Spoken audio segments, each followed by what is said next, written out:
ជំរាបសួរបងប្អូនទាំងអស់គ្នាមកម្ហូបរបស់នាងខ្ញុំថ្ងៃនេះគឺបានក្តាមអប់ជាមួយនឹងមីសួរហើយបើនិយាយពីរសជាតិក៏ដូចជារបៀបធ្វើតែមួយទៅនឹងបង្កងអប់ជាមួយនឹងមីសួរសំខាន់គឺថាសរសៃមីសួរទន់ស្មូតស្វិតឆ្ងាញ់ខ្លាំងមែនតើបងប្អូនដែលគាត់មានចំណូលចិត្តញ៉ាំមីសួរបែបស្ងួតទន់ស្វិតណាចូលមកនេះចាចូលមកនេះដើម្បីមើលពីរបៀបធ្វើយ៉ាងណាដើម្បីឲ្យសរសៃមីសួរទន់ស្ងួតគួរឲ្យចង់ញ៉ាំសម្រាប់នាងខ្ញុំបើសិនជាសរសៃមីសួរជ្រាយល្អៀតអីគឺថាញ៉ាំឆាប់ទៅលាន់ណាចាឥឡូវនេះក៏សូមបងប្អូនតាមដានពីរបៀបចម្អិនជាមួយនឹងនាងខ្ញុំទាំងអស់គ្នា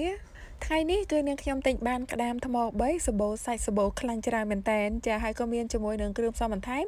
មានខ្ញីមានខ្ទឹមសខ្ទឹមក្រហមដើមជីវ៉ាន់ស៊ុយការ៉ុតហើយក៏មានជាមួយនឹងទឹកស៊ុបបន្តិចផងដែរឥឡូវនេះក៏នាងខ្ញុំមកលាយទឹកស៊ុសសម្រាប់យកទៅធ្វើក្តាមអប់មីសួរគ្រឿងផ្សំសម្រាប់យកមកធ្វើទឹកស៊ុសនោះក៏មានជាមួយនឹងទឹកស្អៀវទឹកប្រេងខ្យងទឹកម្ទេសសាតេហើយក៏មានបន្ថែមជាមួយនឹងម្សៅស៊ុបប៊ីចេងហើយនឹងស្ករចាបន្ទាប់ពីច្របល់រួចរាល់ហើយក៏បន្ថែមជាមួយនឹងទឹកស៊ុបហើយនឹងប្រេងល្ងចូលទៅ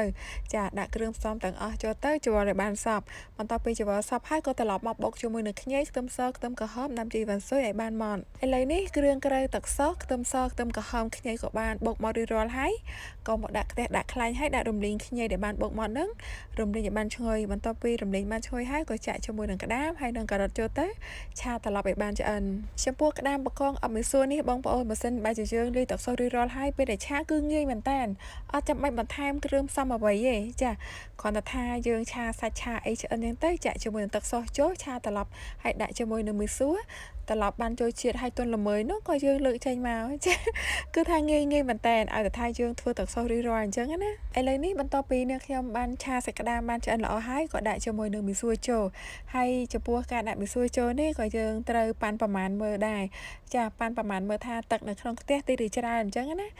លៃឲ្យតាមបរិមាណមីសួរចាបើសិនជាទឹកច្រើនពេកក៏ធ្វើឲ្យមីសួររបស់យើងនេះទន់ជ្រាយបានដែរឥឡូវនេះក្តាមឆាអប់មីសួររបស់នាងខ្ញុំក៏បានឆ្អិនរួចរាល់ហើយជាចុងក្រោយក៏មានបន្ថែមជាមួយនឹងផ្កាគូឆាយបន្តិច